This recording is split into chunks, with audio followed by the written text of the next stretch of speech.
When her groom abandoned her at the altar, Clara never imagined a 7-year-old girl and her widowed father would mend her broken heart. The ivory lace of Clara Bennett's wedding gown pooled around her knees like discarded dreams as she knelt on Maplewood Church's cold stone floor. The cathedral that had buzzed with 150 guests moments ago now echoed with nothing but her shaky breaths and the distant hum of caterers dismantling the reception across town. Her fiancé, David, had sprinted down the aisle when his former college roommate burst in waving a positive pregnancy test. The congregants' gasp still rang in Clara's ears as she stared at the rose petals littering the aisle, petals David had crushed in his haste to escape. Her matron of honor, Beth, hovered nearby, clutching Clara's abandoned bouquet. "Let me help you out of that dress," Beth murmured. Clara shook her head, tears streaking her carefully applied makeup. At 62, she thought she'd found love after 2 decades alone. Now her savings were gone, her apartment lease ending, and her teaching job at Sunset Ridge Retirement Community barely covered groceries. The December chill seeped through her dress as the last guest shuffled out.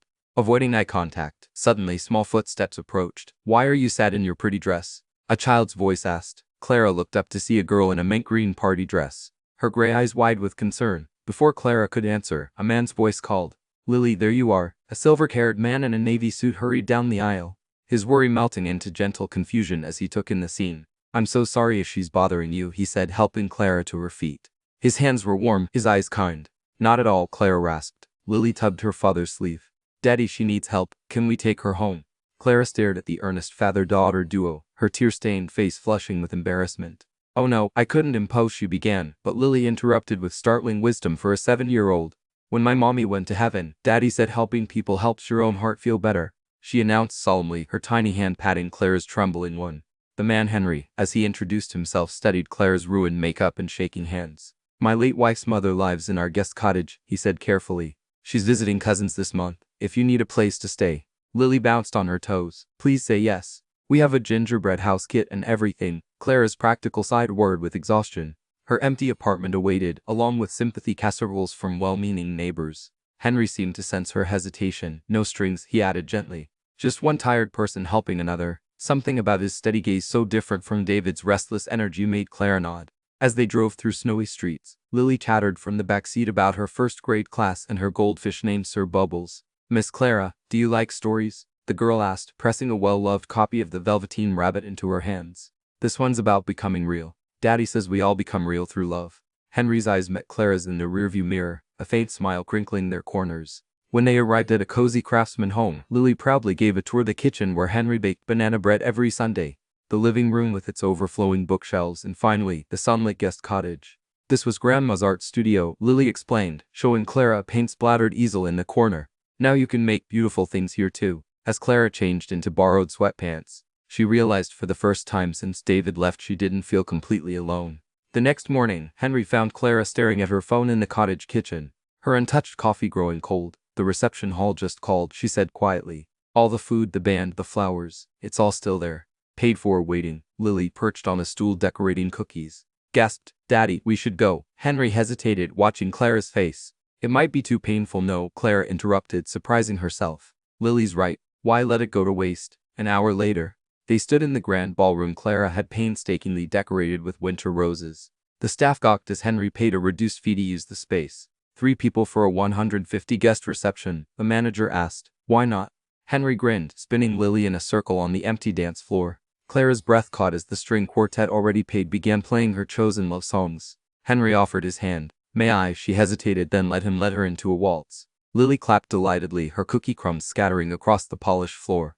"You dance good, Miss Clara." As they feasted on prime rib and chocolate cake, Henry asked about her work at the retirement home. "My residents taught me ballroom dancing," Clara admitted. "Mr. Peterson, he's 94, says it's how he wooed his wife." "Smart man," Henry said, his hand lingering on hers as he passed the champagne. When Lily fell asleep at the table, her head pillowed on Clara's shawl, Henry whispered, "Thank you for this. I haven't seen Lily this happy since." "Well, since before." Clara looked around at the repurposed celebration, the empty chairs now symbols of possibility rather than absence, and felt something unlench in her chest. Over the next week, Clara settled into a comforting rhythm with Henry and Lily. Each morning, she'd find Lily waiting at her cottage door, often with a present, a dandelion bouquet, a crayon drawing, or once a slightly squashed muffin clutched in her small hand.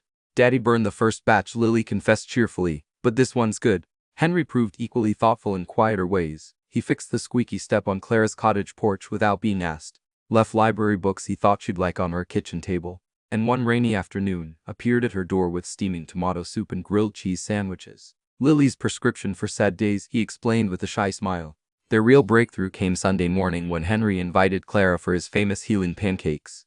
Lily manned the sprinkles while Henry flipped golden brown discs with military precision. Mama used to say Daddy's pancakes could fix anything, Lily announced, dumping an alarming amount of chocolate chips into the batter. As they ate at the sunlit kitchen table, Henry shared stories of his wife, Emily, how they'd met in art school, her bravery during her illness, the painful joy of raising Lily alone.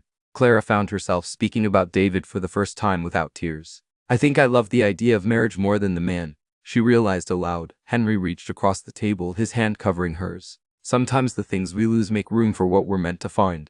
Lily, watching them with uncanny perception, slid out of her chair.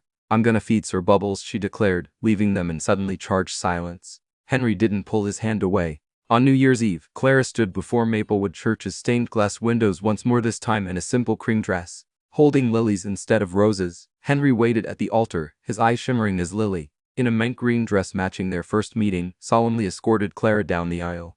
The same staff who'd witnessed Clara's humiliation now dabbed their eyes as Henry vowed, I promise to choose you every day just as you've chosen us. During their first dance at the retirement home's community room, Clara had donated the original reception venue to charity. Mr. Peterson toasted, it's never too late for love's encore. Even Sir Bubbles attended in his bowl, sporting a miniature top hat. As midnight approached, Henry whispered, Lily has a question for you. The girl presented Clara with a handmade storybook titled How I Got My Grandma. On the last page she'd written, Will you be my forever grandma? Tears spilled down Clara's face as she hugged them both. Nothing would make me happier. Years later, when Lily graduated high school, she'd tell the crowd, my parents taught me that family isn't about perfect beginnings, it's about perfect love that finds you when you need it most. And in the front row, Clara would squeeze Henry's hand, their silver hairs mingling, their shared joy as warm as those first healing pancakes.